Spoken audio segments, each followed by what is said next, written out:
জুলাই অভ্যুত্থানের পর রাজধানী ঢাকা যেন হয়ে উঠেছিল আন্দোলনের নগরী।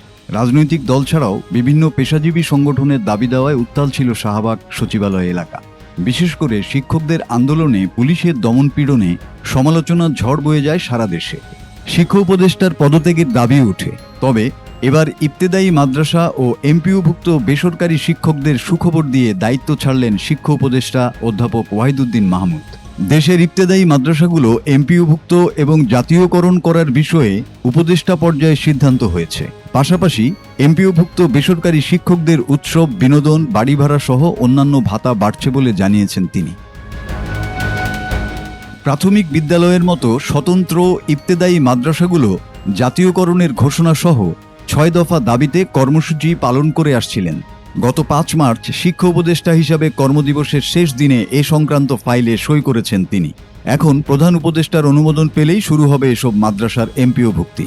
জানা গেছে, প্রথম পর্যায়ে সরকারি অনুদান পাওয়া ১৫১৯টি ইবতেদায়ী মাদ্রাসাকে চলমান অর্থবছরেই এমপিওভুক্ত করা হবে।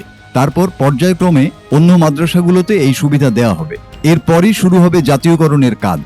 এছাড়াও মাদ্রাসার ছাত্রদের উপবৃত্তির আওতায় আনাসহ মাদ্রাসার উন্নয়নে আরও বেশ কিছু বিষয়ে উপদেষ্টা পর্যায়ে নীতিগত সিদ্ধান্ত হয়েছে। শুধু মাদ্রাসাই নয়, সুখবর আছে এমপিওভুক্ত বেসরকারি শিক্ষকদের জন্য। এমপিওভুক্ত শিক্ষকদের বিভিন্ন ভাতা বাড়ছে বলে জানিয়েছেন বিদায়ী শিক্ষা উপদেষ্টা। বেসরকারি এমপিওভুক্ত শিক্ষকদের উৎসব ভাতা, বিনোদন ভাতা, বাড়ি ভাড়া ও চিকিৎসা ভাতা বাড়ছে এবং আগামী বছরের বাজেটের মধ্যে প্রভিশন রাখা হচ্ছে।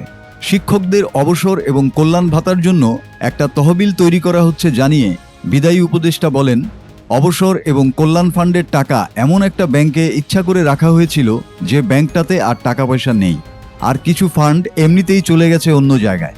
শিক্ষা মন্ত্রণালয়ে আয়োজিত অনুষ্ঠানে অধ্যাপক ওয়াহিদুদ্দিন মাহমুদ আরও বলেন, ১৫ থেকে ২০ বছরের বঞ্চনা ২-১ বছরের বাজেট দিয়ে তো মেটানো যায় না, কিন্তু শুরুটা করা দরকার। আমরা সেটা শুরু করে গেলাম। মাসুদ হাসান, বাংলা টিভি।